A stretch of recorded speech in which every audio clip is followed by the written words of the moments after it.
From Nairobi to Bonn, North London to New York City, where Kenyan's athletes once again put a dominant performance.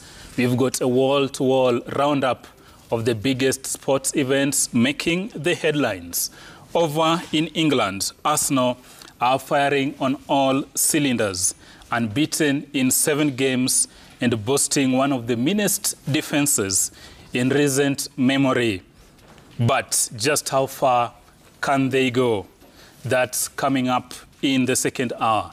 In my shot, I'll focus on the upcoming basketball championships that Nairobi will be hosting, and more importantly, how Kenya can get its facilities up to international standards.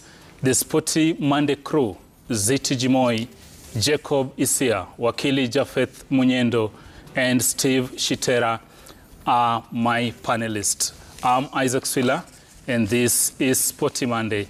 Welcome to the program. And to our engagement section today, we are asking you, what should Harambee Starlets address ahead of AFCON 2026 appearance? What do you think the Harambee Starlets need to address as they gear up for AFCON 2026? Of course, they qualified after beating the Gambia 4-1 on aggregate, and they will be among the teams competing in the AFCON finals in Morocco. So what would you want the team to address, beginning with the technical bench, the playing unit, and so on and so forth? We want to hear from you. 22422, you can text your thoughts. You can also X us at Citizen TV Kenya, at Isaac Swila, as it Jemoy, and we'll sample some of them. Our hashtag is Sporty Monday.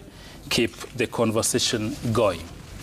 And now, to our top story, we begin in New York City, where Kenyan athletes swept the deck, not just in the men's race, but also the women's marathon, bagging 1, 2, 3, with Helen Obiri and Benson Kipruto leading the charge. Let's take a look at how the Kenyan stars dominated New York.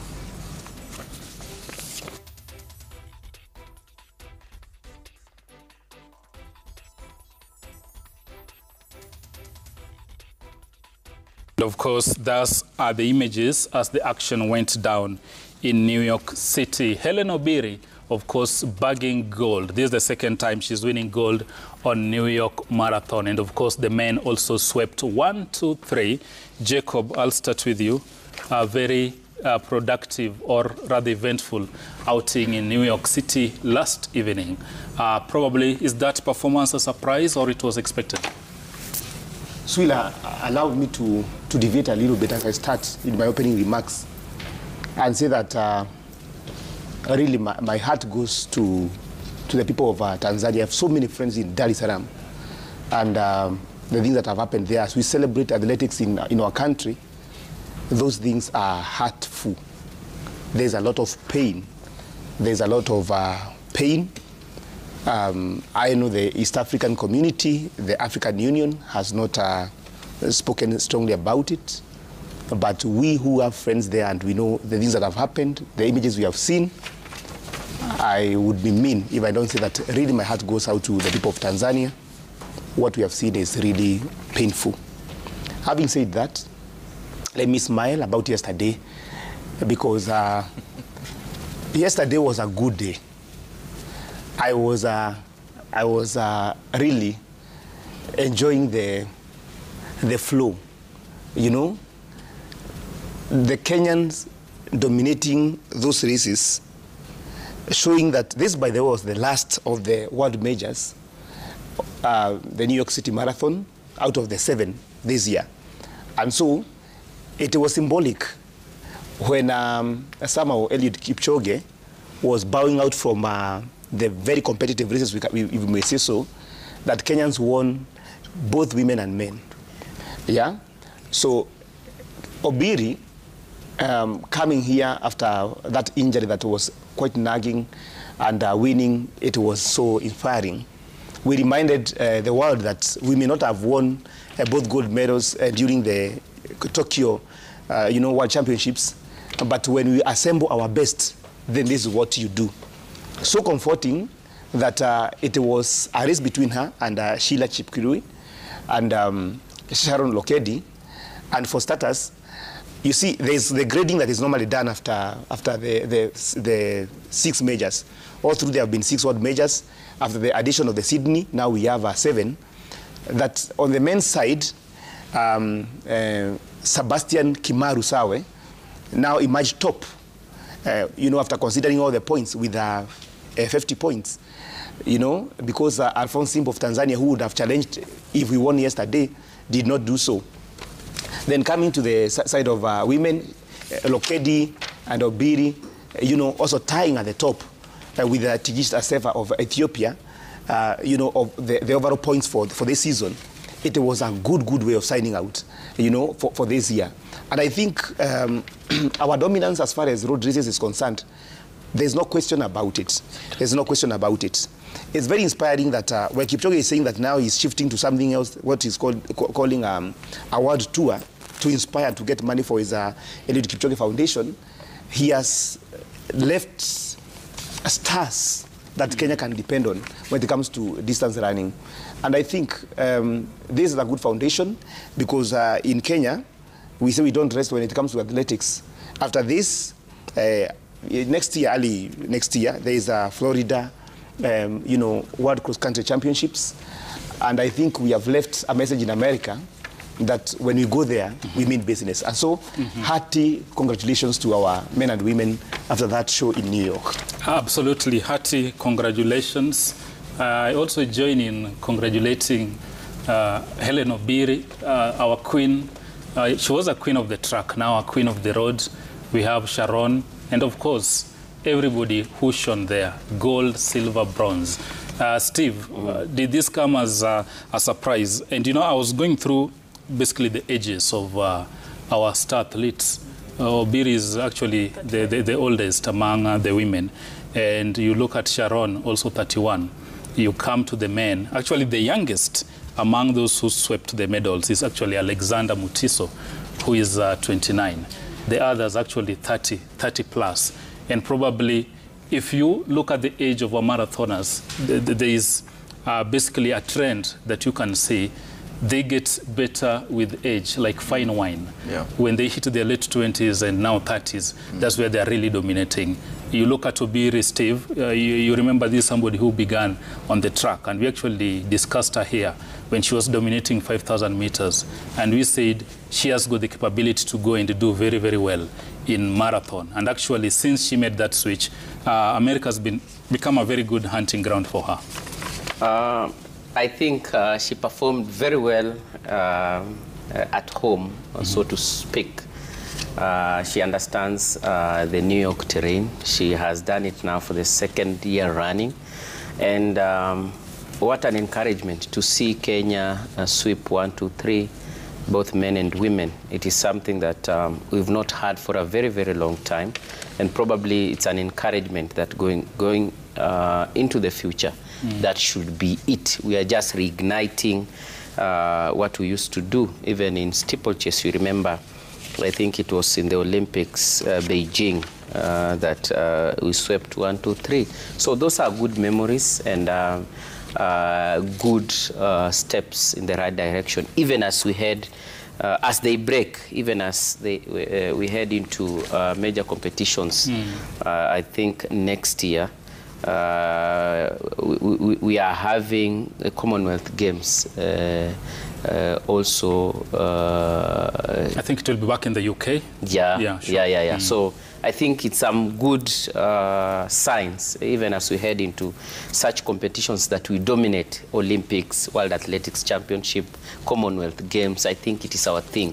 So seeing Obiri back from the injury and getting it in New York probably tells us that the marathon that we dominated and continue to dominate, as Isia said, that the 7 majors, if you put them down, you will not miss to repeat Kenya's name severally. So it's an encouragement even to the young talents that are looking up for the Obiris to step up into the marathon. It's a good thing.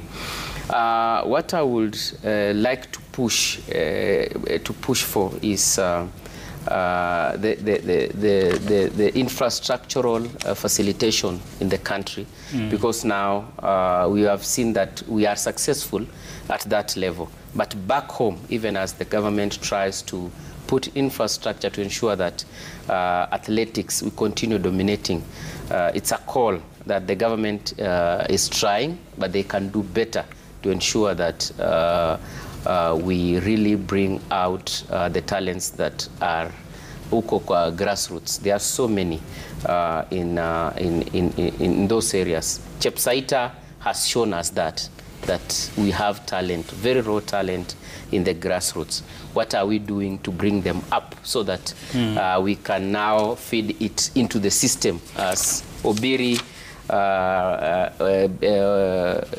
Kipchoge retires, who are the raw materials that we are churning into. Before I go system. to Akili, Steve, I would want you to, actually, Obiri set up a course record. It's a course record, basically smashing what was in existence since 2003 and setting a new course record.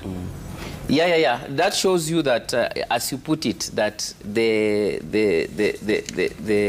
the magnificent performance on the long distance track comes with age. And you can clearly see that in Eliud Kipchoge. He has performed very well in his 30s. So I think we'll have Obiri, Lokedi for a better part in the near future to give us more gold medals on the long distance running. So the smashing of that record is a clear indication that she is back to her best, and probably we can get some more out of her performances even as we go forward.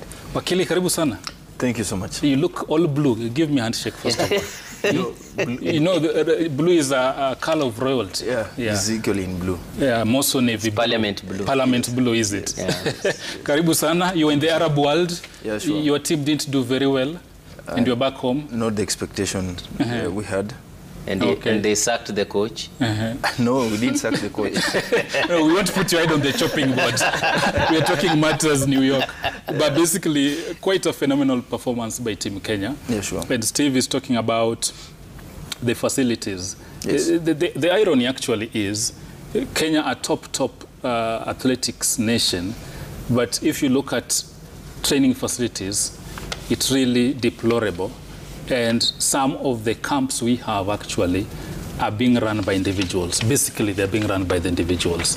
If you go to the home of champions, the Lorna track we have there, that's individual on individual effort. It's ironical that up to this point in time, we don't really have a government-led initiative to have in place, really, tracks for our athletes. Yeah?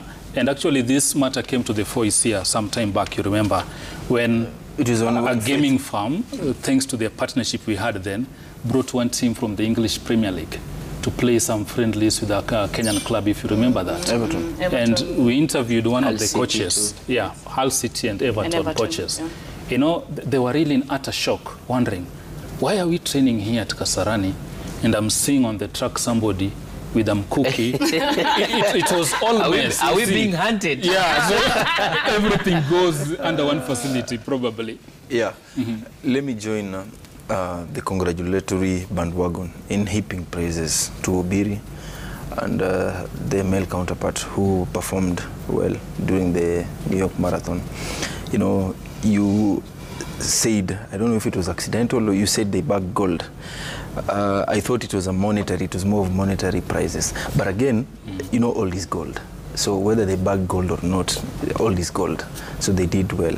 Now, in matters of facilities, I think, to be fair, we have been using the old model of preparation or construction of facilities where you find there's a running track and the football pitch. The same football pitch is equally changed into a rugby pitch. And after it is changed into a rugby pitch, it will also be used to host some political athletics rally. pitch. Yeah. Then after that, it becomes a political rally venue. Yeah. Sometimes last year, I once spoke about a phenomenon known as stadiumology. where some persons who study the construction or the political environment, they tend to associate stadiumology as a phenomena which is used to construction of stadiums, but not for sports events. It is used for hosting of political rallies, so that a stadium is pitched as though it is an achievement of the politicians. But in Kenya, I hope we are now starting to get it right, because the construction of Talanta Stadium will not have the running track. It will specifically be for football and maybe rugby if need be. Now, perhaps there is need to be a change in how we do this construction, so that we can also set up indoor facilities, like for even to accommodate sports, indoor actually, sports. Yeah, the indoor arenas, this is like quite appalling. Basketball, basketball, table tennis. We need to accommodate them. You know, sometimes we really think we are a football nation. Maybe the results will show if we are totally a football nation. We are more of an athletic nation, and we should be accommodative to construction of these facilities. Absolutely. Remember, when Faith, if maybe you could run her clip, when Faith was being rewarded, when she came back, that contingent of the World Championships performance, one of the greatest regrets she had was the training facilities, and she said she could not even get, she could not access to good training facility was really challenging. And perhaps, she spoke about it here. Yes, perhaps, you know, perhaps it's something which we should really focus on. But we need not always look at the government. What is the role of county governments? I've always said this. According to the Constitution of Kenya and Schedule 4, the distribution of roles, county governments equally have a role in construction of sports facilities. Absolutely. Look at this. We know the stronghold of athletics. It is not in my home in Mumias. It is in Rift Valley.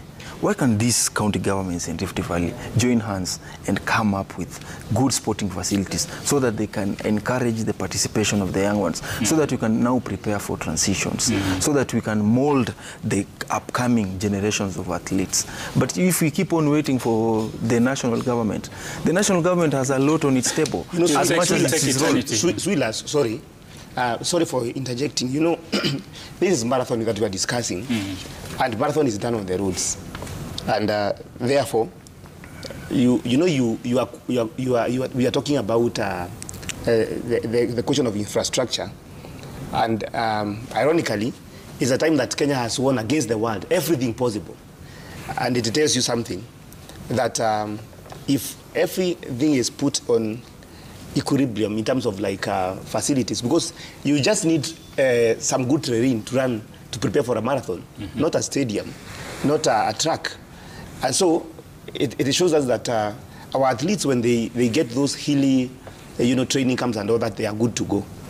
But we were talking about the question of developing athletes from the track progressively to the road. And the longevity of people like Eliud Kipchoge and Helen Obiri, who started on the track before transitioning to the road, really would not have been the same had they shot to marathons straight. So for the purpose of context, somebody may ask that, but we won everything. But we won everything. We have other indoors. So it means that in the context of marathon, we will do well here. But we have to look at the history, because like Kipchoge yesterday was saying, 22 years, conquering in marathons. But you have to look at where he started.